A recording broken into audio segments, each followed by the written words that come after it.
Hey guys, कैसे हैं आप लोग। आज हम लोग वापस से करंट अफेयर्स का टॉपिक रिज्यूम करेंगे।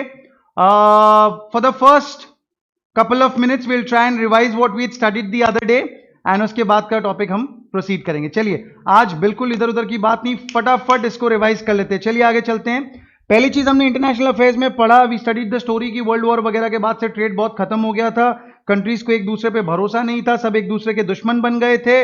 लेकिन पैसे की चाह ने लोगों को यह बताया कि कहीं ना कहीं उन्हें साथ होना पड़ेगा, संगठित होना पड़ेगा, जिसकी वजह से ब्रेटन वुड्स का अग्रीमेंट हुआ। होटल का नाम याद है क्या?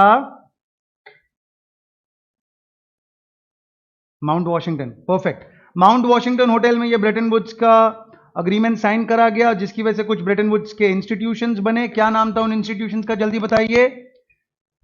आईएमएफ, वर्ल्ड बैंक, डब्ल्यूटीओ को इनडायरेक्टली ब्रेटन वुड्स का इंस्टीट्यूशन कहा जा सकता है।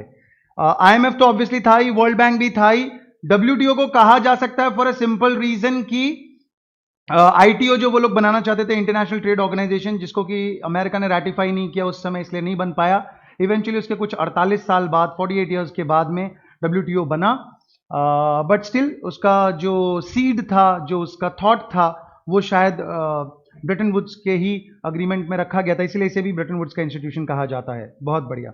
आईएमएफ के बारे में हमने बात करी, 189 कंट्रीज इसके मेंबर है। 1945 में ये स्टार्ट हुआ। वॉशिंगटन डीसी, इसी से आपको नाम याद रखना चाहिए, mount Washington, right. Mount Washington नाम भी आपको आसानी से याद रहेगा। एग्जीक्यूटिव बोर्ड में 24 डायरेक्टर्स हैं बच्चों।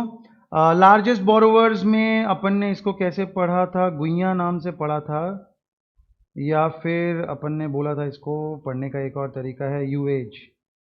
जैसे जैसे आप बूढ़े होते जाते हैं वैसे वैसे आप बोरो ज़्यादा करते हैं, तो यूएज के नाम से भी पढ़ सकते हैं। यूक्रेन, अर्जेंटीना, ग्रीस और इजिप्ट। लार्जेस्ट प्रिकॉशनरी लोन्स में अपन ने पढ़ा था मेक्सिको, कोलंबिया और मोरक्को। ठीक है, मोरक्को। फ्लेक्सिबल क्रेडिट लाइन और प्रिकॉशनरी क्रेडिट लाइन दो तरह की चीज़ें हैं, इसके बारे में भी हमने बात करी थी कि जिन लोगों को, जिन कंट्रीज़ के सोशल सेटअप जो है, फाइनेंशियल और पॉलिसी फ्रेमवर्क जो है, उसमें थोड़ी बहुत इश्यूज हैं, जिसकी वजह से शायद उनको फ्लेक्सिबल क्रेडिट लाइन यूज़ करने की अनुमति नहीं है, वो लोग प्रिकॉशनरी क्रेडिट लाइन यूज़ करते हैं। चलिए, इंडिया और आईएमएफ की कहानी हमने पढ़ी। 1991 में हमारी परिस्थिति बहुत खराब थी, बीओपी क्राइसिस चल रहा था, हमारे पास में मुश्किल से एक फोर्टनाइट का इंपोर्ट्स करने का पैसा था, जिसकी वजह से इवेंचुअली हमें उनकी बात माननी पड़ी, आर्म ट्विस्टिंग करवाना पड़ा, उनकी जिद के आगे झुकना पड़ा। ये हमारे एमएमएस मनमोहन सिंह और ये हमारे पीवी नरसिम्हा राव। ठीक है जी, इन लोगों ने एलपीजी करा, लिबरलाइजेशन, प्राइवेटाइजेशन, ग्लोबलाइजेशन। अभी रीसेंट कॉन्टेक्स्ट में आईएमएफ की अगर बात करें तो गीता गोपीनाथ का नाम आपको याद रखना है, जिन्होंने ये कहा था कि इंडिया आज वर्ल्ड इकोनॉमी के लिए इतना सिग्निफिकेंट है कि इंडिया में अगर स्लो डाउन आता है तो वो वर्ल्ड की जीडीपी ग्रोथ रेट्स को बहुत ज़्यादा इम्पैक्ट करेगा, बहुत ज़्यादा अफेक्ट करेगा। ठीक है जी। उसके बाद में इकोनॉमिक सर्वे वगैरह की कुछ बातें, ये कॉन्ट्राडिक्टरी बात थी जो अपन ने देखी थी कि एक जगह उन्होंने बोला कि इंडिया में रिकवरी आएगी ड्यू टू फिस्कल मेजर्स, और दूसरी जगह उन्होंने बोला कि नहीं, इंडिया की डाउनफॉल की वजह से वर्ल्ड जीडीपी भी गिर जाएगी।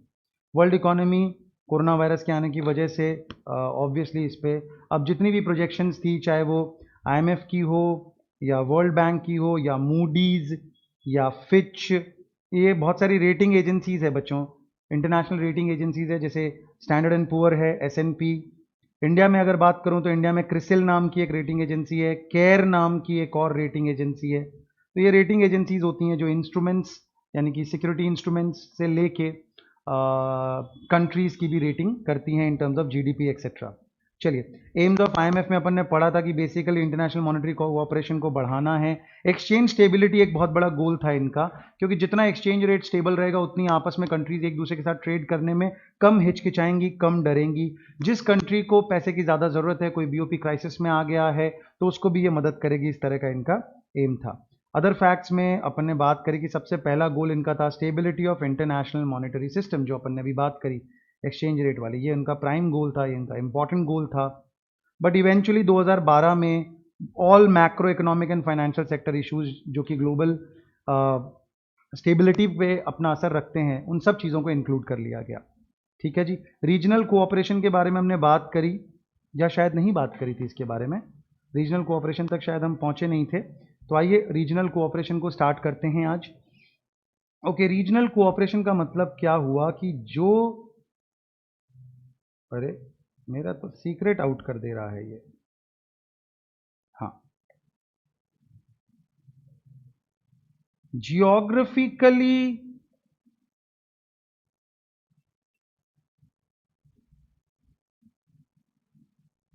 प्रॉक्सिमेट हैं।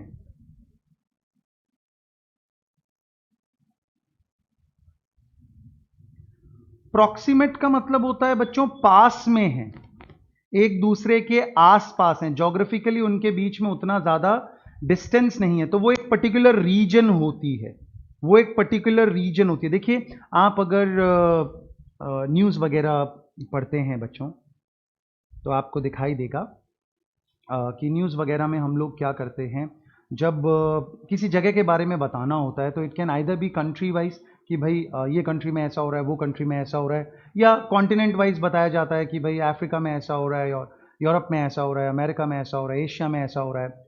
और एक और तरीका है जिसके थ्रू और ज़्यादा थोड़ा माइक्रो लेवल पे बाइफरकेट करना होता है जब किसी एरिया को, तो आप सुनेंगे कि लोग कहते हैं south Asian countries, south east Asian countries, middle eastern countries. तो इस तरीके से रीजन वाइज भी ब्रेकअप करा जाता है।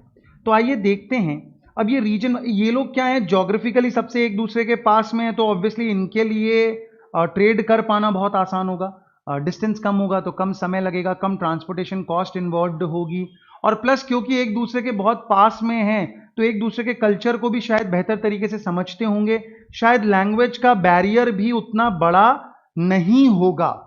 तो ऐसी सिचुएशन में क्या होता है कि इनके बीच में अगर ट्रेड को प्रमोट करवाना हो तो वो रिलेटिवली आसान होता है as compared as to distant countries. तो अब अगर ये लोग आपस में ट्रेड करते हैं, अगर ये लोग आपस में ट्रेड करते हैं, तो बच्चों एक तो बहुत अच्छी चीज क्या होती है कि आज आपका नेबर जो है, आज इंडिया का ये दुर्भाग्य है कि इंडिया के जितने नेबर्स हैं हर दिशा से जहां पे हम घिरे हुए हैं, किसी के साथ भी शायद हमारा बहुत ही ज्यादा एमिकेबल, एमिकेबल वर्ड का मतलब होता है फ्रेंडली, हमारा बहुत अच्छा रिश्ता नहीं है।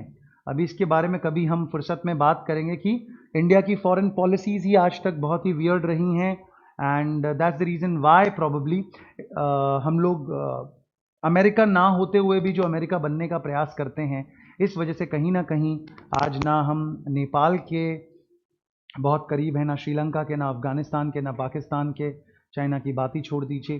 तो ऐसी सिचुएशन में बहुत एमिकेबल रिलेशनशिप नहीं है, बट देन एक बहुत सिंपल बात जो समझनी चाहिए वो ये है कि अगर आपका आपके नेबर के साथ में ट्रेड रिलेशनशिप बहुत स्ट्रांग है, तो शायद आप उससे कभी लड़ने के बारे में नहीं सोचेंगे। अगर आप उसको बहुत सारा सामान बेचते हैं, आपको उससे फॉरेक्स मिलता है, आपको उससे इनकम मिलती है, उसकी वजह से आपकी कंट्री में स्टैंडर्ड ऑफ लिविंग अच्छा है, सिमिलरली उसका भी आपके ऊपर निर्भर वो भी आप पे निर्भर करता है, वो भी शायद आपको कुछ चीज़ें बेचता है, तो ऐसी सिचुएशन में आपका म्यूचुअल बेनिफिट इन्वॉल्व है। म्यूचुअल वर्ड का मतलब होता है दोनों के लिए विन विन। तो ये जो म्यूचुअल बेनिफिट इन्वॉल्व है बेटा, इस म्यूचुअल बेनिफिट की वजह से ऑब्वियसली आप लोगों की रिलेशनशिप में कभी कोई परेशानी नहीं आएगी। तो आइए रीजनल की अगर अब बात करें, ये मैं आपको इंटरनेशनली बता रहा हूँ कहाँ कहाँ पे किस तरह के रीजनल, इनको ट्रीटीज भी कहा जाता है, ब्लॉक भी कहा जाता है, अग्रीमेंट्स भी कहा जाता है, फ्री ट्रेड अग्रीमेंट जिसको अपने कहते हैं, एफटीएज, कई बार आपको ये नाम सुनाई देगा। कुछ पॉपुलर नाम जो आपने शायद सुने होंगे वो है नाफ्टा, साफ्टा, ठीक है ना जी, नाश्ता मत पढ़िएगा भूख की वजह से, नाफ्टा है। अब नाफ्टा का मतलब क्या हुआ जी? सर नाफ्टा का मतलब हो गया north American free trade agreement. बच्चों नॉर्थ आपको पता है, मैप वाइज देखने जाएं तो ऊपर की दिशा में नॉर्थ होता है, नीचे की दिशा में साउथ होता है, तो ये नॉर्थ अमेरिका है। अच्छा, कई लोगों को ये भी परेशानी है कि sir United states of America का मतलब क्या होता है? बोले सर एक नॉर्थ अमेरिका होती है, एक साउथ अमेरिका होती है, दोनों को यूनाइट कर देंगे तो यूनाइटेड स्टेट्स ऑफ अमेरिका हो जाएगा। आपका भी कुछ ऐसा ही लॉजिक है क्या? हाँ जी, यूनाइटेड स्टेट्स ऑफ अमेरिका का मतलब क्या होता है? यहाँ पे आप देखिए नॉर्थ अमेरिका दिखाई दे रही है, यहाँ आपको साउथ अमेरिका दिखाई दे रही है, दोनों को जोड़ देंगे तो यूनाइटेड स्टेट्स ऑफ अमेरिका बन जाएगा क्या? तो फिर तो आपको समझना पड़ेगा कि अमेरिका जो है वो United states of America is a small country, छोटी सी एक कंट्री है। और ये जो नॉर्थ अमेरिका और साउथ अमेरिका ये पूरा का पूरा अमेरिका नहीं है। I hope you understand this, right? This is a continent, right? तो अगर इतना बड़ा अमेरिका होता तो आप सब कल्पना कीजिए कि it's bigger than the entire Europe, it's bigger than the entire Africa. तो वो चीज़ समझने की ज़रूरत है। तो ये जो है इन्होंने नाफ्ता बना रखा है, बहुत सारी कंट्रीज़ हैं यहाँ पे, और वो कंट्रीज़ आपस में मिलके एक फ्री ट्रेड अग्रीमेंट कर रखा है। फ्री ट्रेड अग्रीमेंट का मतलब क्या हुआ? क्या वो फ्री में सामान एक दूसरे को दे देंगे? फ्री ट्रेड अग्रीमेंट का मतलब क्या हुआ बेटा? क्या वो एक दूसरे को फ्री में सामान दे देंगे? तो फिर मतलब सर वो लोग फ्रीली ट्रेड होने देंगे। और ज़्यादा अगर प्रैक्टिकल सेंस में बात करें, पढ़े लिखे बच्चों की तरह जवाब दें, तो हम ये कह सकते हैं कि आपस में सर बहुत ज़्यादा कस्टम ड्यूटीज़ नहीं लगाएंगे। नॉर्मली क्या होता है, सामान जब एक कंट्री से दूसरी कंट्री में आता है तो कस्टम ड्यूटी की वजह से महंगा हो जाता है, 100 का सामान 150 का बन जाता है। तो अब अगर वो कस्टम ड्यूटीज़ नहीं ले रहे हैं तो ऑटोमेटिकली सामान जो है बेटा वो सस्ता हो जाएगा। ठीक है, तो north American free trade agreement हो गया, ये south American free trade agreement हो गया। यूरोपियन यूनियन, ये तो नाम आपको पता ही होना चाहिए बच्चों, ईयू जिसे कहते हैं। आज ईयू दुनिया का सबसे कामयाब रीजनल अरेंजमेंट या एसोसिएशन कहा जा सकता है। Not in the present context, अभी पिछले 4-5 साल को अगर हटा दिया जाए जिस दौरान थोड़े बहुत फ्रिक्शन वहाँ पे आने लगे हैं, but for a very long period of time, for at least 15-20 years, it was considered as the benchmark for regional cooperation. आप ये समझिए कि जर्मनी है, फ्रांस है, ग्रीस है, बहुत सारी कंट्रीज है, और ये सारी कंट्रीज का एक सेंट्रल बैंक है, ईसीबी, यूरोपियन सेंट्रल बैंक। आज समझिए इंडिया में एक सेंट्रल बैंक है जिसका नाम है आरबीआई, है ना? अपनी सेंट्रल बैंक का नाम क्या है? आरबीआई। एक सेंट्रल बैंक है, एक कंट्री है, एक गवर्नमेंट है, फिर भी इनकी आपस में पटती नहीं है ससुरों की, आपस में लड़े मरे रहते हैं हमेशा। आरबीआई कहता है कि गवर्नमेंट की गलती है, गवर्नमेंट कहता है कि आरबीआई की गलती है। कभी ऐसा कहा जाता है कि गवर्नमेंट आरबीआई को कंट्रोल कर रही है, गवर्नमेंट के हाथ में आरबीआई पपेट है, फलाना ढिकाना, ये वो ये वो ये वो। और आप कल्पना कीजिए कि वहां पे शायद 50 से ज़्यादा कंट्रीज के लिए एक कॉमन सेंट्रल बैंक है जिसका नाम है यूरोपियन सेंट्रल बैंक, और उन सारी कंट्रीज में एक ही करेंसी चल रही है जिसका नाम है euro. So it's not an easy task, it's a gargantuan task जो उन्होंने करके दिखाया। उन्होंने आपस में अपने सारे बॉर्डर्स हटा दिए, वीज़ा रिक्वायरमेंट्स हटा दी, कोई भी किसी भी कंट्री में आ सकता है, जा सकता है, सेम करेंसी यूज़ कर रहे हैं, तो आपस में ट्रेड उनका बहुत ज़्यादा बढ़ गया, और शायद वैसी कंट्रीज़ के लिए वो ज़रूरी था। अब आप कल्पना कीजिए, जर्मनी है जो इंजीनियरिंग में बहुत बेहतर है, लेकिन जर्मनी की खुद की पॉपुलेशन कितनी है? आज मर्सिडीज़ वहाँ का, बीएमडब्ल्यू वहाँ का, ऑडी वहाँ का, फोक्सवैगन वहाँ का। तो अब दुनिया की बड़ी बड़ी जो ऑटो मेकर्स हैं वो जर्मनी को बिलोंग करते हैं, और अगर जर्मनी का ट्रेड, इंटरनेशनल ट्रेड नहीं बढ़ेगा तो वो ये सारी गाड़ियां बेचेगा कहाँ पे? किस तरीके से वो अपनी इकोनॉमीज ऑफ स्केल को मेंटेन करेगा? तो जरूरी था कि उसे एक बहुत अच्छा रीजनल कोऑपरेशन मेंटेन करना है। आसपास की हर कंट्री को लगना चाहिए जर्मनी से नहीं खरीद रहे हैं, अपने ही किसी बंदे से खरीद रहे हैं, अपनी जगह से खरीद रहे हैं। तो इसीलिए इस तरह की जो पावरफुल कंट्रीज थी उन्होंने डिसाइड किया कि हमें एक यूरोपियन यूनियन बनाना है, और उस वजह से वहाँ की शायद जो बहुत कमज़ोर कंट्रीज़ थी उनका भी स्टैंडर्ड ऑफ लिविंग बेहतर हो गया, बिकॉज उनको गवर्न करने के लिए, उनकी पॉलिसीज़ बनाने के लिए बहुत मजबूत कंट्रीज़ बहुत ज़्यादा कदम उठा रहे थे। ठीक है जी, तो ये सारी बातें अपने को पता चली। अब सवाल ये है कि सर हम अपने पे फोकस करते हैं, अपने सिलेबस के ऊपर फोकस करें, तो बेटा ये जो एरिया है, इंडिया का जो एरिया है, ये जो आप एरिया देख रहे हैं मेहंदी कलर में जो यहाँ पे आपको दिखाया हुआ है, दिस इज सार्क, इसका नाम है सार्क। ठीक है, south Asian association for regional cooperation. और एक और ये जो ब्लू वाला एरिया आप देख रहे हैं इसका नाम है एशियान। एशियान का मतलब हो गया association of south east Asian Nations, association for south east Asian Nations. बात समझ में आ रही है बेटा? अब ये आपके सिलेबस का हिस्सा है तो इनको अपने डिटेल में पढ़ते हैं, बट बेसिकली आपको एक रफ आइडिया आ गया होगा, ऐसी मैं उम्मीद करता हूँ आपको एक रफ आइडिया समझ में आ गया हो कि रीजनल कोऑपरेशन का मतलब क्या हुआ। कुछ कंट्रीज जो आसपास हैं, जो जोग्राफिकली एक दूसरे के, उनकी प्रॉक्सिमिटी ज़्यादा है, वो लोग एक दूसरे के साथ अग्रीमेंट्स में एंटर करते हैं कि चल भाई तू मेरे यहाँ से ज़्यादा टैक्स मत ले, मैं तेरे यहाँ से ज़्यादा टैक्स नहीं लूँगा, तो तेरा कॉटन मेरे पास आ जाएगा, मेरा रबर तेरे पास चला जाएगा, और हम दोनों का ही ट्रेड बढ़ेगा, दोनों का ही फॉरेन एक्सचेंज अर्निंग्स बढ़ेगा, दोनों की इंडस्ट्री डेवलप होगी, एम्प्लॉयमेंट डेवलप होगा, वगैरह वगैरह वगैरह। ठीक है जी, चलिए लेट्स मूव अहेड। तो पहला वाला जो है उसका नाम है एशियान। ठीक है जी, अब ये जो एशियान है ये एस्टैब्लिश हुआ 8 अगस्त 1967 को। ऑफकोर्स ये सारे पॉइंट्स आपके लिए बहुत ज़्यादा ज़रूरी हैं, एमसीक्यू में आपको इनका ध्यान रखना पड़ेगा। ठीक है जी, तो एशियान जो है कब डेवलप हुआ सर? 8 अगस्त 1967 को। मेंबर्स कितने हैं जी सर? इसके 10 मेंबर हैं। फाउंडिंग मेंबर्स कौन है? फाउंडिंग मेंबर्स, फाउंडिंग मेंबर का मतलब क्या हुआ बेटा? सर फाउंडिंग मेंबर का मतलब हुआ कि जब बना था 8 अगस्त 1967 को, उस समय कौन कौन मेंबर्स थे, फाउंडर्स थे, कौन कौन सी वो कंट्रीज थी जो उस समय इसके मेंबर्स थे। तो इसका आंसर हमने लिखा है सिट पीएम। सिट पीएम का मतलब क्या हुआ? सिट पीएम का मतलब हो गया Singapore, Indonesia, Thailand, Philippines and Malaysia.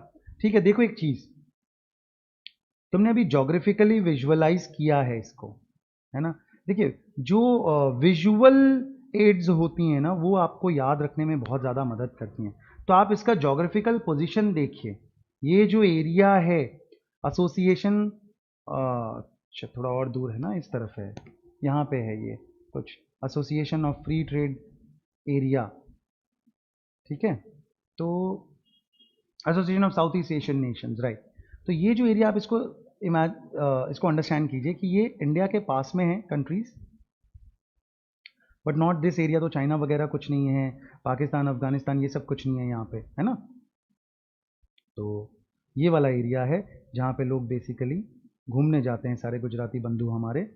तो वो कंट्रीज़ का नाम आपको ध्यान रखना है। तो सिट पीएम में अपने पास में क्या क्या आ गया? सिट पीएम में हमारे पास में आ गया सर सिंगापुर, इंडोनेशिया, थाईलैंड, है ना? ये तीनों ही जगह बहुत ही ज़्यादा, मलेशिया इनफैक्ट काफ़ी पॉपुलर हैं गुजरातियों के बीच में, है ना? बच्चे घूमने जाते हैं, बिजनेस ट्रिप्स पे जाते हैं। क्या होता है वहाँ पे ये तो भाई आप लोग ज़्यादा बेहतर जानते होंगे, मेरा तो काम पड़ा नहीं कभी जाने का। ठीक है जी, तो सिंगापुर है, इंडोनेशिया है, थाईलैंड है, फिलीपींस है और मलेशिया। ये 5 चीज़ें जो है अपनी, ये हो गया अपना सिट पीएम। बहुत बढ़िया, तो सिट पीएम याद रखिए। अब उसके बाद में कि सर उसके अलावा कौन से और मेंबर्स हैं, क्योंकि हमने पढ़ा 10 लोग हैं तो और भी मेंबर्स होने चाहिए। ऑफ कोर्स और भी मेंबर्स हैं। अब मैं आपके लिए लेके आया हूँ ये बाकी नाम। चलो बेटा, चलिए फटाफट अपना लाइव क्विज है ये। बताइए ये कौन सी कंट्री के बारे में मैं बात कर रहा हूँ। हेल्प के तौर पे, क्यू के तौर पे आपको ये इमेज दिखाई जा रही है। इस इमेज को देख के आप अगर कुछ बता सकें तो। थोड़ा डिफिकल्ट है ये क्वेश्चन, आई अंडरस्टैंड, लेकिन बताइए, कुछ गेस करने का प्रयास कीजिए, हो जाए तो बहुत अच्छा। गोल्डन टेम्पल नहीं है बाय द वे ये, हाँ? ये मत कहना कि सर ये तो गोल्डन टेम्पल आपने रख दिया है, एशियान का मेंबर बना दीजिए अमृतसर को। ये जगह जो है बेटा इसका नाम है ब्रुनेई। क्या नाम है? ब्रुनेई डेरुसलम। ठीक है जी, ब्रुनेई डेरुसलम, ब्रुनेई डेरुसलम इस जगह का नाम है। तो आपने सिट पीएम पढ़ा, उसके बाद जो हमारे सामने नाम आया ब्रुनेई डेरुसलम, ये वाला नाम हमारे पास में आया। चलिए अगला, चलिए इसको गेस करने का प्रयास कीजिए। बताइए ये कौन सी जगह है? बेटा बता पाओगे कौन सी जगह है ये? What place is this? देखिए बड़ा ही खूबसूरत ब्रिज है, हाथ बनाए हुए हैं यहाँ पे, ऐसा लग रहा है इन हाथों ने इस ब्रिज को थामा हुआ है। Yes, this place is Vietnam.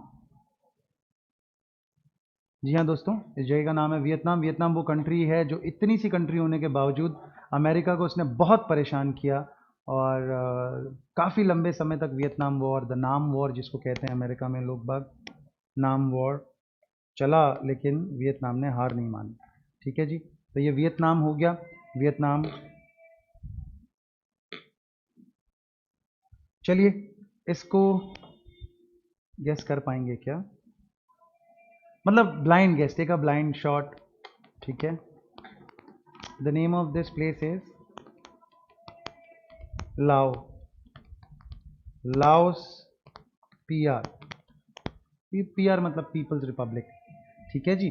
तो लाओस करके ये जगह है, ये मैप आप सॉरी फ्लैग आप देख रहे हैं इसका। हाँ, थोड़ा थोड़ा फ्लैग्स को देखते चलिए। ओके, ये जगह का नाम बताइए ज़रा।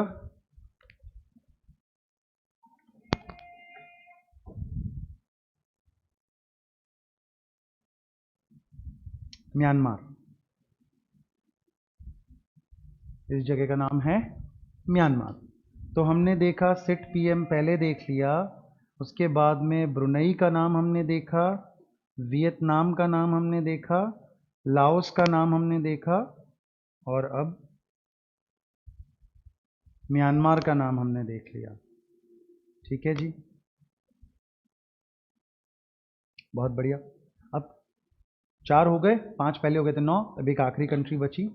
चलो, ये वाला नाम शायद आपको बताना चाहिए, ये जगह कौन सी है प्लीज़ आप लोग बताइए। इस इमेज को अच्छे से देखिए और इस इमेज को देख के बताने का प्रयास कीजिए। इसके बारे में शायद जीके में आपने पहले पास में भी पढ़ा होगा इस जगह के बारे में। नहीं? Okay, I'll give you a hint. I'll give you a clue. This is the largest temple in the world. This is the largest temple in the world. Now imagine कि इंडिया में नहीं है. What an irony this is. The largest temple in the world is not in India. Probably the maximum number of people who visit a temple, अधिकतम लोग जो मंदिर जाते हैं वो हिंदुस्तान में है, लेकिन दुनिया का सबसे बड़ा मंदिर जो है वो इंडिया में नहीं है। तो अब शायद आपने गेस कर लिया होगा, इस जगह का नाम है एंकोर वाट और कंट्री का नाम है Cambodia. The name of the country is Cambodia. वहाँ की भाषा में से कंपूचिया भी कहा जाता है। और this is the oldest, this is the largest temple in the world, although it is in a very sorry state right now. It's all dilapidated. Now the irony is that over here we are fighting to build a temple where there is no temple.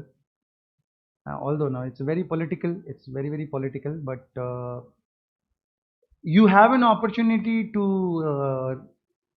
probably renovate, probably जीर्णोद्धार किया जाए इस मंदिर का, जो कि बहुत ही dilapidated परिस्थिति में है, खंडर बन रहा है। बट शायद उसके लिए कोई ब्राउनी पॉइंट्स नहीं मिलेंगे आपको पॉलिटिक्स में, इसीलिए you are not bothered about it. चलिए, कोई बात नहीं। तो आपने देख लिए 10 नाम आपके सामने आ गए।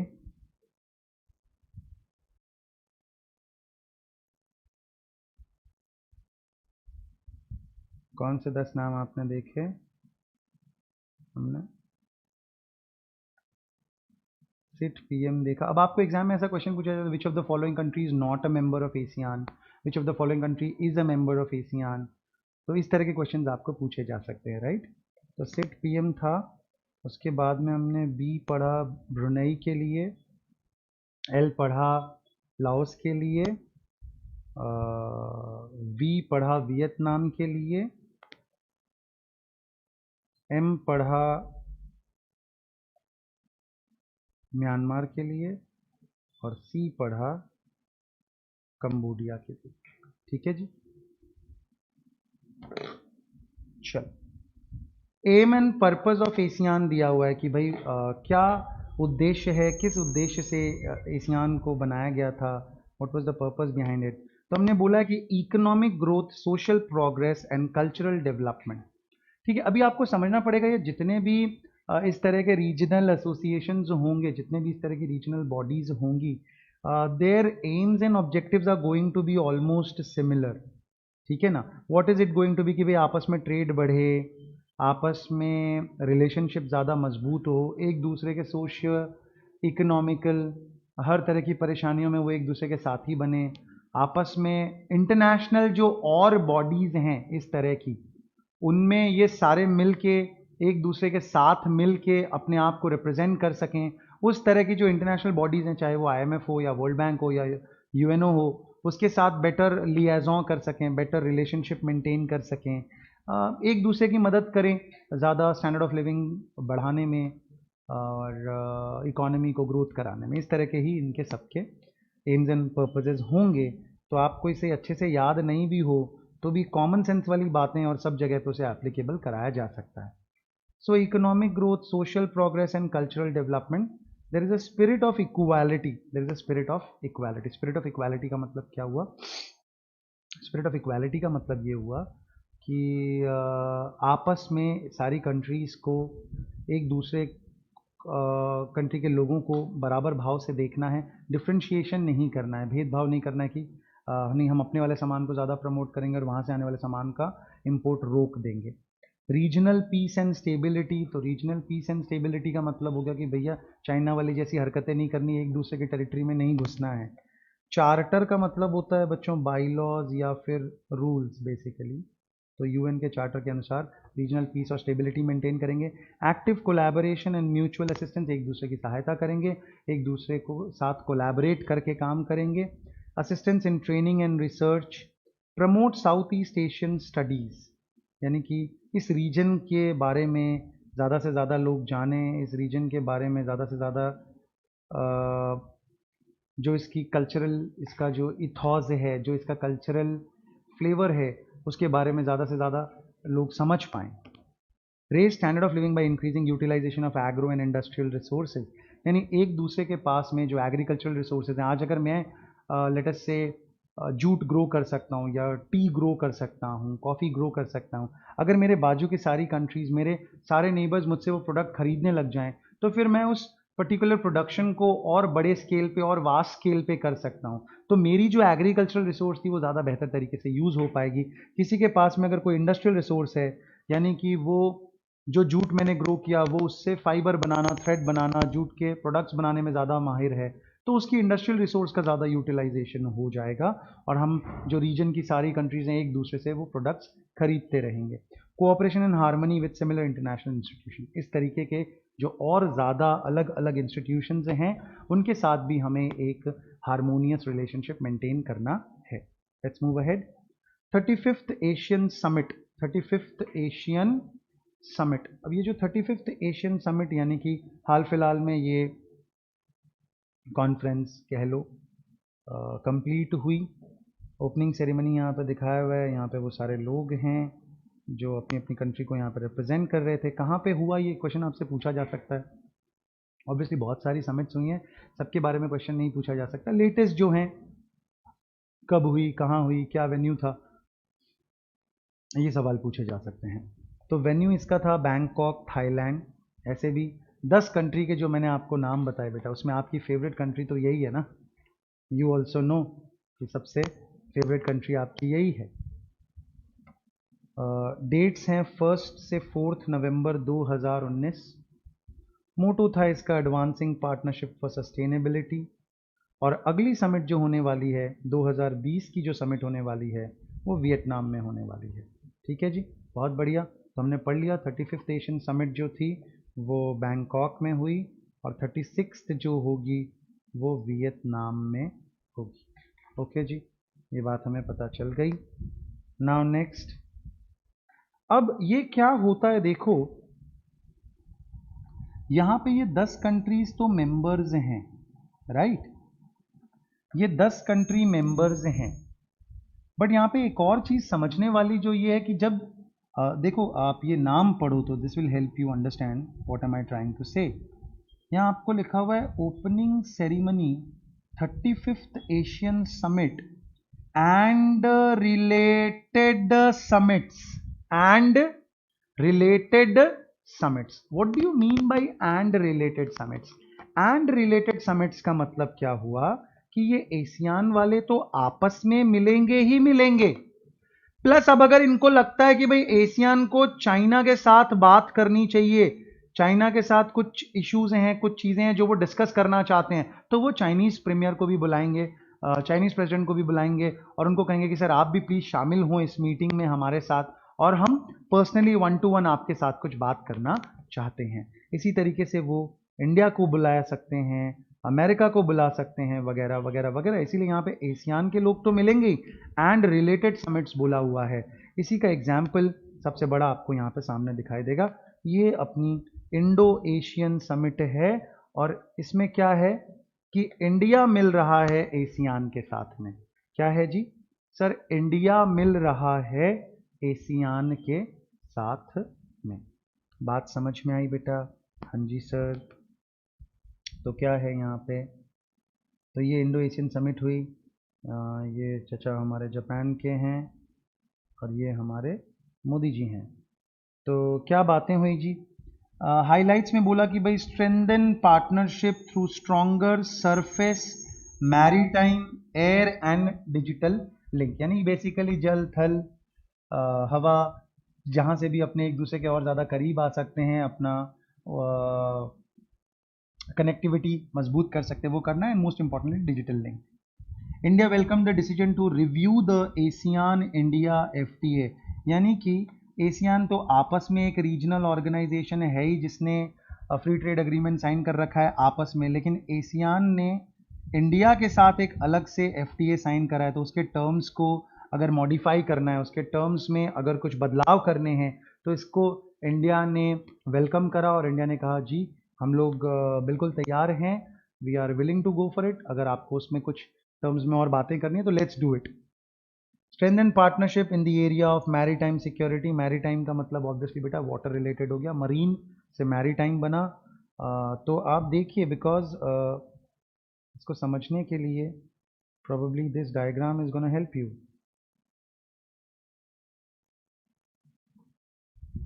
अब ये इंडिया का एरिया है। अब यहाँ पे जो वाटर एक्सपोजर है, यहाँ इन सारे एरिया से ये वाटर एक्सपोजर है इनको। अब इसमें अगर ये एक दूसरे को नेवल हेल्प करते हैं, एक दूसरे को मरीन असिस्टेंस देते हैं, साथ में सैन्य अभ्यास करते हैं, एक दूसरे को एयरक्राफ्ट कैरियर्स में मदद करते हैं, तो ऑब्वियसली इन सबकी नेशनल सिक्योरिटी ज़्यादा मजबूत होती है। ठीक है जी। तो दैट्स द रीज़न वाई यहाँ पे बोला है कि maritime security, blue economy. Blue economy मतलब वाटर बेस्ड इकोनॉमी, तो वो ऑब्वियसली फिशरीज हो सकती हैं, किसी और प्रकार का ड्रिलिंग हो सकता है, तो वो आपस में मजबूत करना है। उसके बाद में implementation of Delhi declaration to commemorate. Commemorate का मतलब सेलिब्रेट करना उस चीज़ को। 25th anniversary of ASEAN India dialogue relations in January 2018, यानी कि 25वीं सालगिरह थी, और वहाँ पे इन्होंने कहा कि भाई दिल्ली डिक्लेरेशन को हम लोग इम्प्लीमेंट करेंगे। मोस्टली ये जो डिक्लेरेशंस होती हैं बच्चों, जिस शहर में वो मीटिंग हुई थी उसी के हिसाब से, जैसे क्योटो प्रोटोकॉल नाम है, या बर्लिन रूल्स नाम है, या यहाँ पे हम दिल्ली डिक्लेरेशन की बात कर रहे हैं, गोवा डिक्लेरेशन है, तो इट्स बेसिकली जहाँ पे मीटिंग हुई थी उसके अनुसार ही वो नाम दे दिया जाता है। तो इंडो एशियन समिट के बारे में हमें क्या याद रखना है? हमने देखा कि ये जो 35th एशियन समिट थी, ये 1 से 4 नवंबर के दौरान हुई, तो ऑब्वियसली इंडिया वाला भी इसी के बीच में होगा, तो इसीलिए आंसर हो गया 3 नवंबर।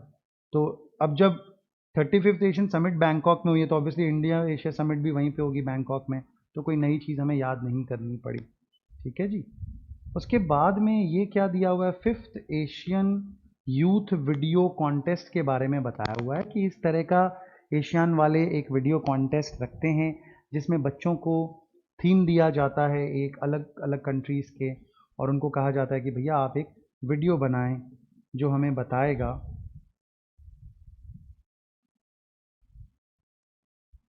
क्या हो गया?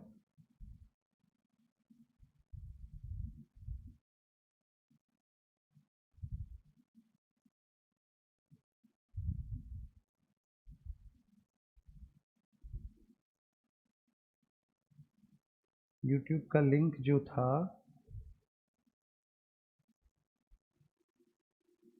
ओके कोई नहीं, I will send you this link to this video, and then you can watch this video on your WhatsApp. ठीक है जी। तो ये कहाँ पे हुआ ये? तो ये सर हुआ लाओ, जो अपन ने नाम पढ़ा था, लाओस पीआर, वहीं पे हुआ वियंतियन में। ठीक है जी। कब हुआ जी? जुलाई 19 2019 को हुआ। और ये अपने को किताब में बताया हुआ है फर्स्ट सेकंड थर्ड प्राइज़ कहाँ के लोगों ने जीता।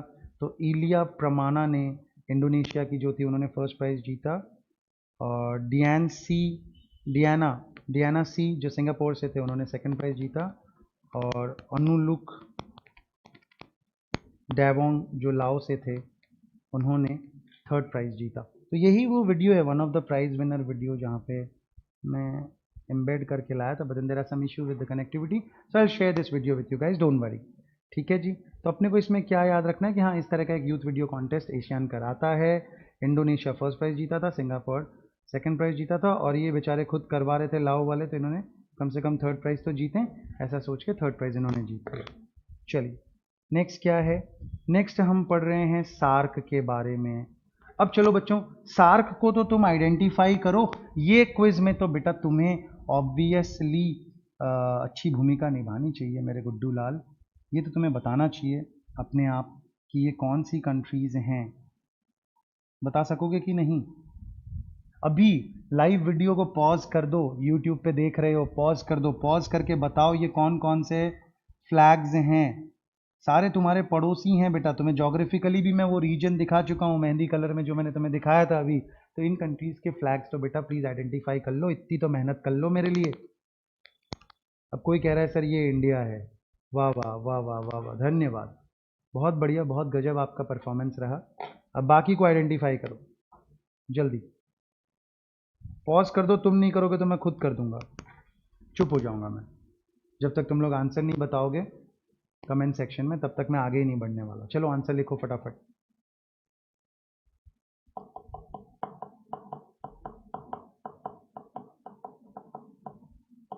बहुत इजी है बच्चों, सारे अपने नेबर्स का नाम बता दो यार, और क्या।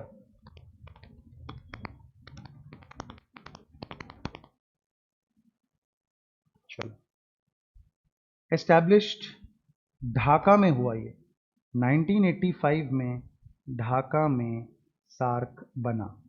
ठीक है। तो इंडिया जो है बच्चों एशियान का मेंबर नहीं है, ध्यान रखिएगा। जस्ट बिकॉज वहाँ पे एशिया नाम आता है मत सोचिएगा कि इंडिया तो होगा ही। एशियान का मेंबर इंडिया नहीं है, लेकिन सार्क का है। ठीक है जी। सेक्रेटेरिएट इसका कहाँ पे है? काठमांडू में। 1987 में काठमांडू में इसका सेक्रेटेरिएट हमने एस्टैब्लिश करा। ठीक है जी। काठमांडू कहाँ है आपको पता ही होगा, नेपाल। तो यहाँ पे नेपाल भी मौजूद है, बहुत बढ़िया। चलिए,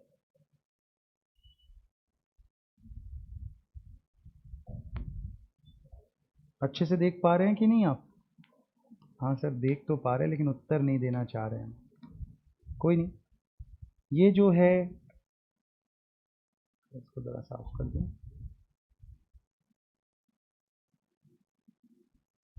वन बाई वन चलते हैं, हाँ।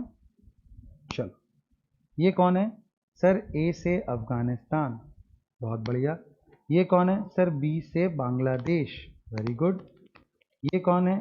सर वापस बी से भूटान। ये कौन है सर? आई से इंडिया। ये कौन है? ये सर एम से मालदीव्स है। ठीक है ना, हनीमून पे लोग बाग जाते हैं, बड़ा पॉपुलर डिक्लेरेशन है, मालदीव्स के बीचेस बड़े प्रसिद्ध हैं। ये कौन है सर? ये तो नेपाल है। सबसे अलग नेपाल का फ्लैग होगा शायद दुनिया में, because it's not rectangular. Mostly all flags that you see in the world are rectangular, but this one probably, I don't know, I've not studied on this one, but some way or the other it probably celebrates the Himalaya, and that's the reason why probably it's hill shaped, hilltop पे है, तो शायद इसीलिए इस तरह का इनका flag है। उसके बाद में ऑब्वियसली इसे कैसे भूल सकते हैं, हमारे सबसे अजीज़ दोस्त पाकिस्तान, और ये जो हैं ये श्रीलंका हैं। ठीक है जी। आइए देख लेते हैं इन सबको।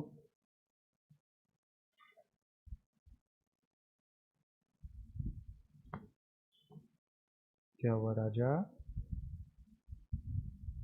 मान जाओ please.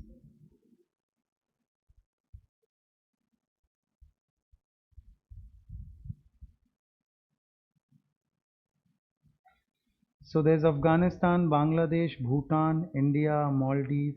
This is what I was talking about. Nepal, Pakistan and Sri Lanka. ठीक है जी, नाम क्या है? सार्क।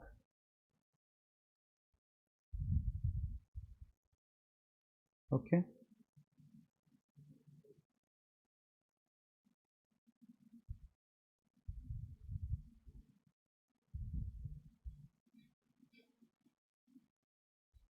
ठीक। क्या ऑब्जेक्टिव्स हैं सार्क के? तो to promote the welfare of people of South Asia, accelerate वही इकोनॉमिक, सोशल, कल्चरल जो वहाँ पे भी था, promote and strengthen collective self reliance. Collective self reliance, self reliance word बच्चों आजकल काफ़ी पॉपुलर हो गया है, थैंक्स टू सर्टेन जेंटलमैन जिन्होंने हमें बताया, क्या बताया? आत्मनिर्भर। सेल्फ रिलायंस का मतलब यही होता है, आत्मनिर्भर, आत्मनिर्भरता। तो यहाँ पे लेकिन आत्मनिर्भर not as in one individual country के बारे में बात नहीं कर रहे, they are talking about collective self reliance. यानी कि भाई सार्क में जो मेंबर्स हैं ये सारे आपस में मिलके एक दूसरे की सारी ज़रूरतें को पूरे करने में सक्षम हो, ताकि किसी बाहर की कंट्री से के ऊपर इनको बहुत ज़्यादा डिपेंड करने की ज़रूरत ना पड़े और ये आपस में ट्रेड कर सकें। तो वही हो गया कलेक्टिव सेल्फ रिलायंस। और डिट्टो यहाँ पे मैंने वर्ड यूज़ किया, डिट्टो मतलब जो आपने एशियान में पढ़ा था पीछे कि भाई बाकी इंटरनेशनल जो इस तरह की और एजेंसीज़ है उनके साथ रिश्ता इस्टेब्लिश करना, स्टेबिलिटी के लिए काम करना, एक दूसरे की बाउंड्रीज़ को रिस्पेक्ट करना, जो कि हमारे नेबर्स करते नहीं हैं। खैर कोई बात नहीं, बट ये सारी बातें सार्क में भी एशियान की तरह ही एज इट इज़ एप्लीकेबल हो जाती हैं। ओके जी, उसके बाद में क्या है? उसके बाद में sir we have fourth meeting of SAARC agricultural ministers. ठीक है जी, फोटो अगर आप अच्छे से देखेंगे यहाँ लिखा हुआ है welcome to the land of happiness. Land of happiness कौन सी जगह है? लैंड ऑफ हैप्पीनेस किसको कहते हैं? एक हैप्पीनेस इंडेक्स बनाया गया था, एक हैप्पीनेस इंडेक्स की कैलकुलेशन करी गई और ये पता लगाया गया कि भाई कौन सी कंट्री है जहाँ के लोग, जहाँ के लोकल्स सबसे ज़्यादा खुश हैं। एंड सरप्राइजिंगली उस हैप्पीनेस इंडेक्स को भूटान ने टॉप किया। एंड अभी भी ऐसा कहा जाता है। और भूटान की कई चीज़ें हैं जो अपने आप में बहुत ही यूनिक हैं। One of course the happiness index में जो इसने टॉप किया, यहाँ माना जाता है कि यहाँ के लोग बहुत ज़्यादा हैप्पी हैं। Second, probably Bhutan is the only country in the world with a sizable population which is carbon negative। यानी कि हर कंट्री जो होती है वो पर्यावरण को प्रदूषित कर रही है, कार्बन एमिशन कर रही है, CFC गैसेस, क्लोरोफ्लोरोकार्बन्स जो बचपन में आपको पढ़ाया जाता था। But probably Bhutan is the only country with a sizeable amount of population in the world जो कि जितना कार्बन डाइऑक्साइड प्रोड्यूस करती है उससे ज़्यादा एब्जॉर्ब करती है। So it's a carbon negative country and it's something very very praiseworthy. Major reason behind that is कि वो बहुत ज़्यादा अपने आप को इंडस्ट्रियलाइज नहीं करना चाहते हैं, बहुत ज़्यादा व्हीकल यूज़ नहीं करते हैं, पब्लिक ट्रांसपोर्ट पे फोकस ज़्यादा रहता है और green ways of travel use करते हैं, जिसकी वजह से वो एक कार्बन नेगेटिव कंट्री है। So it was a very very appropriate choice for something like agriculture कि ये लोग यहाँ पे गए। और fourth meeting of SAARC agriculture ministers यहाँ पे हुई, कहाँ पे? थिम्पू, भूटान में। डेट कब है? 27 जून 2019 को। इनाग्रल सेशन हुआ था मिनिस्टर ऑफ फॉरेन अफेयर्स जो हैं वहाँ के डॉक्टर टांडी दोरजी ने ये इनाग्रेशन किया। और एनडी मोदी यानी कि नरेंद्र दामोदर दास मोदी यानी कि नरेंद्र मोदी जी एंड शेख हसीना जो कि बांग्लादेश की प्राइम मिनिस्टर हैं, on 11/3/2019 jointly unveiled dozens of development project via VC का मतलब हो गया वीडियो कॉन्फ्रेंस। तो ये एग्रीकल्चर मिनिस्टर्स यहाँ पे सारे पहुँचे थे, बट वीडियो कॉन्फ्रेंसिंग के थ्रू ये दोनों ही ऑब्वियसली मेंबर्स हैं of course, India as well as Bangladesh. तो इन्होंने दोनों जो यहाँ दोनों जगह के जो प्रीमियर्स हैं मोदी जी और शेख हसीना, इन्होंने बहुत सारे डेवलपमेंट प्रोजेक्ट्स को लॉन्च करा। National knowledge network to connect scholars and research institution, ये कुछ पॉइंटर्स हैं जो अपने स्टडी मैट से मैंने निकाले हैं और आपको बताया कि इसके बारे में हमें ये छोटी छोटी चीज़ें याद रखनी हैं। तो कहाँ हुई थी भाई एग्रीकल्चर वाली बात? Green green agriculture, green green country, Thimphu, Bhutan, 27 जून 2019 को। और ये नाम याद रह जाए तो अच्छी बात है, ठंडी जगह है इसीलिए ठंडे दर्जी ने आके उसका इनॉग्रेशन किया, राइट। और नरेंद्र मोदी, शेख हसीना ने कुछ प्रोजेक्ट्स करे, ठीक है, इसमें भी याद ना भी रहे तो चलता है। चलो next, 9th SAARC film festival. ठीक है जी, फिल्में तो आपको बड़ी पसंद हैं, तो फिल्मों के बारे में हमें क्या याद रखना है? Very very very very very important question. 99% chance है कि आपको इस साल के एग्जाम में देखने को मिलेगा कि कौन सी मूवी को बेस्ट फीचर फिल्म का अवार्ड मिला सार्क फिल्म फेस्टिवल में। कौन सी सिनेमा को, कौन सी फिल्म को बेस्ट फीचर फिल्म का अवार्ड मिला सार्क फिल्म फेस्टिवल में, 9th सार्क फिल्म फेस्टिवल में? So the answer to that question is Nagarkirtan. It was a Bengali movie, it's a Bengali movie, और ये बंगाली भाषा में लिखा हुआ है बच्चों। इट्स प्रीटी सिमिलर, देवनागरी लिपि हिंदी की जो है वही इनकी भी लिपि है। तो ये न है, ग, और ये र है, और ये कीर्तन, नगर कीर्तन बांग्लाते बोलते गেলে আমাকে बोलते হবে नगर कीर्तन। नगर कीर्तনের মানে কি হয়ে গেল? कीर्तन तो आप सबने सुना ही है, नगर का मतलब शहर होता है, तो नगर कीर्तन इस मूवी का नाम था, और बेस्ट फीचर फिल्म का अवार्ड इसे मिला। इनफैक्ट 4 अवार्ड्स इस मूवी ने जीते। It one the award for the best feature film, it also one the award for best director. ये जो नाम आप देख पा रहे हैं बेटा, डायरेक्टर का नाम दिखाई दे रहा है आपको, कौशिक गांगुली। कौशिक गांगुली, कौशिक गांगुली को बेस्ट डायरेक्टर का अवार्ड मिला इस फिल्म के लिए। प्लस इसके एक्टर को, ये बंदा जो है ना, रिद्धि सेन नाम है इसका, क्या नाम है? रिद्धि सेन। रिद्धि सेन को इसके लिए बेस्ट एक्टर का अवार्ड मिला। I am not sure but I guess he is the same guy जो काजोल के साथ एक फिल्म आई थी अभी, हेलीकॉप्टर ईला या क्या तो कुछ नाम था, शायद यही बंदा था, आई am not sure. It's a disclaimer, आप चेक कर सकते हैं। तो रिद्धि सेन को बेस्ट एक्टर का अवार्ड मिला यहाँ पे। और इसके अलावा प्रबुदा बैनर्जी, लिख लीजिए, प्रबुदा बैनर्जी को ओरिजिनल स्कोर यानी जो बैकग्राउंड स्कोर होता है उसके लिए अवार्ड मिला। सो नगर कीर्तन ने 4 अवार्ड जीते, तो नगर कीर्तन के ऊपर क्वेश्चन आना बनता ही है। Either the question can be about किस फिल्म को मिला, किस डायरेक्टर को मिला, कौन सी फिल्म को 4 अवार्ड मिले, नगर कीर्तन को कितने अवार्ड मिले, इस तरीके से ये क्वेश्चन आने के बहुत ज़्यादा चांसेस हैं। ओके, और भी 2 अवार्ड हम लोगों ने जीते 9th सार्क फिल्म फेस्टिवल में। What are the other 2 awards that we won? एक तो आप ये देखिए, शॉर्ट फिल्म के लिए अवार्ड मिला, ना बोले वो हराम। Name of the movie is ना बोले वो हराम। ठीक है, तो इस फिल्म के लिए जिसने बनाई थी इस फिल्म को, नितिश पाटंकर। नितिश पाटंकर नाम आपको दिखाई दे रहा होगा बच्चों, हियर इट इज, नितिश पाटंकर। तो नितिश पाटंकर को ये अवार्ड मिला फॉर दिस मूवी जिसका नाम है ना बोले वो हराम। ठीक है, इसके अलावा एक और फिल्म थी, walking with the wind. Walking with the wind. अब वॉकिंग विथ द विंड के लिए, वॉकिंग विथ द विंड के लिए एक स्पेशल जूरी अवार्ड मिला, एक स्पेशल जूरी अवार्ड वहां पे दिया गया, स्पेशल जूरी अवार्ड। ये special jury award walking with the wind के लिए दिया गया, और जिस बंदे को ये मिला उसका नाम है प्रवीण मूरछले। प्रवीण मूरछले। तो अब अगर आपसे सवाल पूछा जाए कि भाई 9th सार्क फिल्म फेस्टिवल में इंडिया को कितना अवार्ड मिला, तो भैया आंसर हो गया 9 को उल्टा कर दो 6 अवार्ड मिला। अब ये 6 में से 4 तो नगर कीर्तन को ही मिल गया, 4 अवार्ड तो नगर कीर्तन को ही मिल गया। नगर कीर्तन को किस किस चीज़ के लिए मिला? बेस्ट फिल्म के लिए मिला, बेस्ट डायरेक्टर के लिए मिला, बेस्ट एक्टर का अवार्ड मिल गया, और बेस्ट ओरिजिनल स्कोर के लिए मिल गया। ठीक है जी, रिद्धि सेन एक्टर का नाम याद रखना है अपने को, और प्रबुदा बैनर्जी अपने को जो बैकग्राउंड स्कोर वाला था उसका नाम याद रखना है। डायरेक्टर का नाम यहाँ पे लिखा हुआ है कौशिक गंगुली। ठीक है जी, उसके बाद में शॉर्ट फिल्म के लिए ना बोले वो हराम को मिला नितिश पाटंकर को, और स्पेशल जूरी अवार्ड जो था वो वॉकिंग विद द विंड के लिए प्रवीण मोरछले को मिला। तो ये थोड़ा इंपॉर्टेंट पोर्शन मान के चलिए।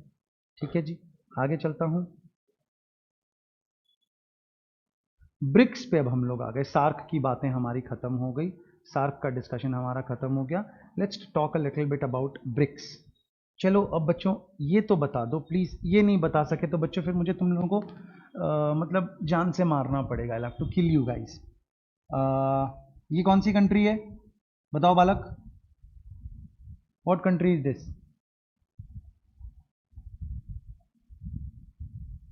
इसका नाम या तो बी से स्टार्ट होता है, या आर से, या आई से, या सी से, या एस से। हाँ हाँ हाँ हाँ, चलो ये कंट्री का नाम बता।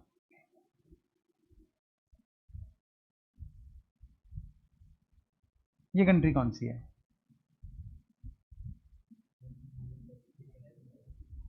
इंडिया है। डूबा। इंडिया भी नहीं दिखाई दे रहा, यही तो प्रॉब्लम है आज के यूथ की, उनको देश दिखाई कहाँ दे रहा है।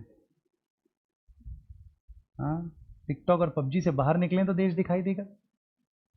तो of course this is India, China, greater part of Russia, जो किसी ज़माने में सबसे बड़ी कंट्री हुआ करती थी।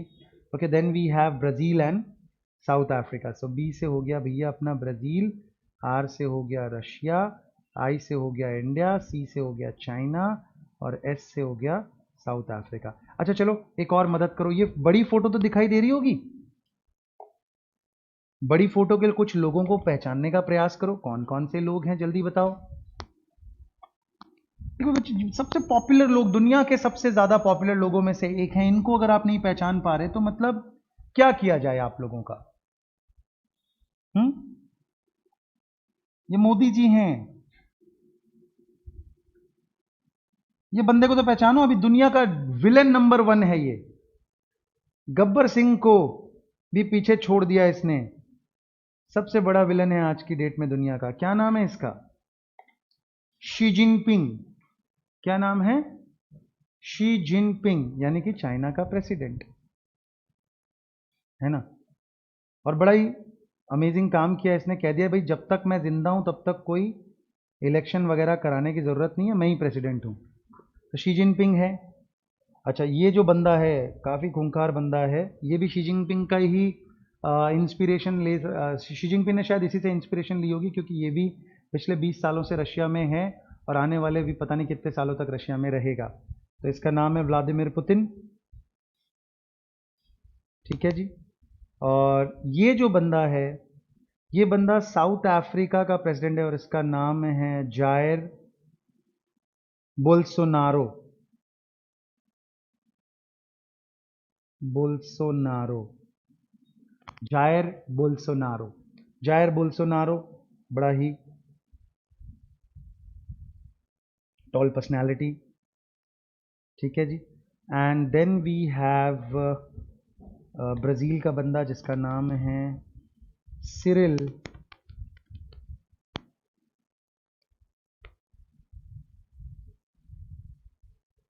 Cyril Cyril Ramaphosa, right.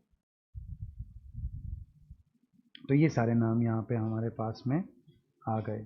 ठीक है जी।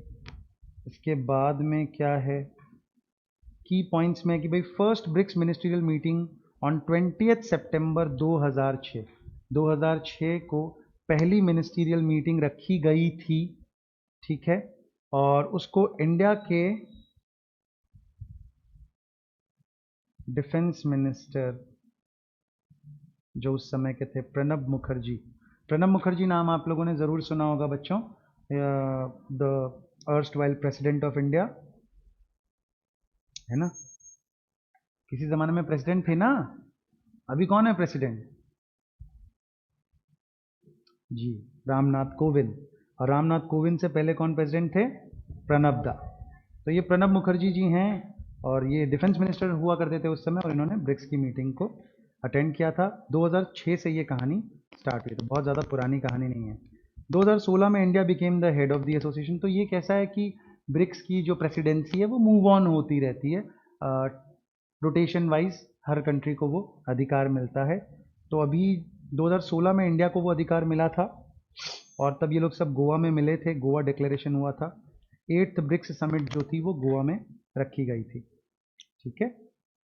Presently China has the BRICS presidency, China के पास में ब्रिक्स की प्रेसिडेंसी है। Brazil, Russia, India, China, South Africa. अब सवाल है कि सर आपने बताया था कि जोग्राफिकल प्रॉक्सिमिटी होती है वगैरह वगैरह वगैरह, बट यहाँ कहाँ जोग्राफिकल प्रॉक्सिमिटी है सर? इनमें तो चलिए फिर भी थोड़ी बहुत है, बट ये तो बिल्कुल डिस्टेंट हो गया। तो Brazil, Russia, India, China, South Africa का प्रोबेबली कोलैबोरेट करने का रीज़न जोग्राफी उतना नहीं है जितना कि इनका जो स्टेट है एट प्रेजेंट, जिस स्टेज में ये लोग हैं, स्टेज ऑफ डेवलपमेंट, ये सारी वो कंट्रीज हैं जो आज से कुछ साल पहले तक अंडर डेवलप्ड थी, लेकिन आज ये डेवलपमेंट के पथ पर, प्रगति के पथ पर बहुत तीव्र गति से, बहुत फास्ट पेस पे आगे बढ़ रही हैं। These are some of the fastest growing countries in the world. और इनको पता है कि आने वाली जो सदी होगी उसमें इनका डोमिनेंस रहेगा, इन लोगों का वर्चस्व रहने का पूरा पूरा आसार है। And that's the reason why random group has been made. I mean, a group has been made which looks random, but actually it's not random. It contains the countries which are the fastest growing countries in the world. ठीक है जी, तो इसीलिए इनको साथ में रखा गया है। तो ये अपन ने पढ़ लिया। इसके बाद में क्या है, 11th BRICS summit. 11th BRICS summit हुई। अभी मोदी जी अपना ट्विटर हैंडल पे कह रहे हैं कि भाई बोल्सोनारो से मिले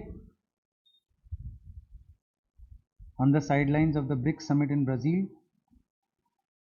Okay, there has been a mistake from my end.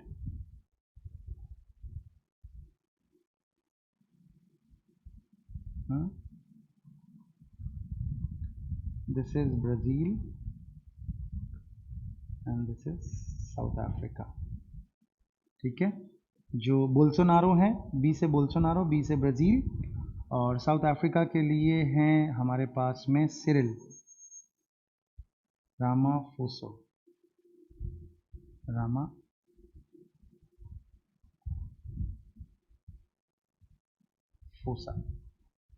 ठीक है, हाँ, रेक्टिफिकेशन है। हाँ, चलो ध्यान रखें इसका। आगे क्या है, नरेंद्र मोदी का बता दिया कि भाई ये मिले वहाँ पे ब्राज़ील में जेयर बोल्सोनारो से, अपनी फ़ोटो वोटो थोड़ी चमका दी मोदी जी। ऐसे भी हमने अब, अच्छा अब एक और बात जो हम न्यूज़ वगैरह में देखते थे, आज मोदी जी यहाँ गए, आज मोदी जी वहाँ गए, आज इस कंट्री में, आज उस कंट्री में, तो कहीं ना कहीं ये समिट्स और ये सारे नाम देख रहे तो हमें पता चल रहा है कि चलो ये रीजंस भी होते हैं इनके ट्रैवल करने के पीछे। ये आज इंडिया कितनी सारी रीजनल जो ब्लॉक्स हैं या ऑर्गेनाइजेशंस हैं उनके साथ अपने रिश्ते सुधारने में लगा हुआ है, नेटवर्किंग करने में लगा हुआ है, एंड उसके लिए जाना ज़रूरी होता है। ठीक है जी, तो ये जो 11th ब्रिक्स समिट हुई थी लेटेस्ट वाली, वो कहाँ पे हुई थी? ब्राज़ील में हुई थी, ब्रासिलिया नाम के शहर में। डेट 13-14 नवंबर 2019। Economic growth for an innovative future का इनका थीम था। डिस्कशन यहाँ पे क्या क्या हुए, increase BRICS trade from 15% of world trade, यानी कि फिलहाल ब्रिक्स की कंट्रीज जो हैं वो जो ट्रेड कर रही हैं आपस में, that is probably 15% of world trade, तो इसको इन्हें बढ़ाना है और ज़्यादा लेवल पे इसको लेके जाना है। फिर वाटर मिनिस्टर्स की एक मीटिंग होल्ड करने की बात करी गई। वाटर ऑब्वियसली आप समझ सकते हैं, ऐसा कहा जाता है कि तृतीय विश्व युद्ध जो होगा वो शायद पानी के लिए ही होगा, तो वाटर मिनिस्टर्स की मिलने की बात है और वो प्रपोजल इंडिया में वो मीटिंग होने वाली है। प्लस उन्होंने टेररिज्म के बारे में बात करी और ऐसा डिस्कस करा कि कैसे टेररिज्म की वजह से शायद $1 ट्रिलियन से भी ज़्यादा का नुकसान कंट्रीज़ का हो रहा है। ठीक है जी, तो ये अच्छा है। डेट को याद रखना है, वेन्यू को याद रखना है, ब से ब्रिक्स, ब से ब्राज़ील, ब से बोल्सोनारो, और 13-14 नवंबर को हुआ। उसके बाद में $1 ट्रिलियन का नुकसान हो गया टेररिज्म से, ऐसा क्वेश्चन आपसे पूछा जा सकता है। और प्रेजेंटली 15% ऑफ वर्ल्ड ट्रेड जो है वो ब्रिक्स का है। ठीक है जी, इसके अलावा बहुत ही कुछ इंटरेस्टिंग पॉइंट्स जो हमें यहाँ पे डिस्कस करने हैं।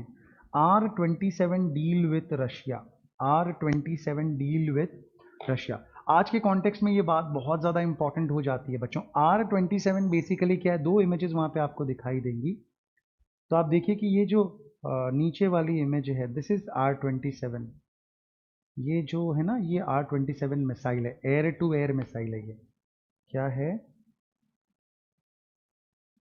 सर? ये एक एयर टू एयर मिसाइल है। बहुत अच्छे। तो ये जो एयर टू एयर मिसाइल है, इसको माउंट किया गया है। क्या किया गया है? माउंट किया गया है, इंस्टॉल किया गया है किस पे? ये सुखोई जिसे कहा जाता है, क्या कहा जाता है? सुखोई कहा जाता है। ठीक है ना जी। हम्म, हम्म, हम्म, एक सेकेंड। एक एनिमेशन का यहाँ पे इशू है ना, इसलिए ये ठीक से नहीं समझ में आ रहा है। आइए इसको देखते हैं ज़रा।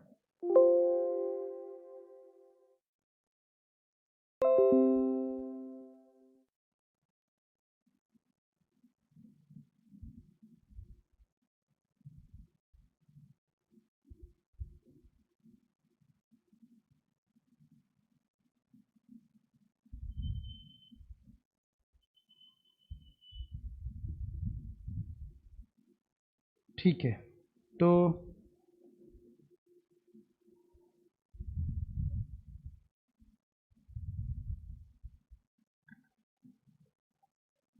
सर ये R-27 जो है एयर टू एयर मिसाइल है बच्चों। अरे मान जा राजा,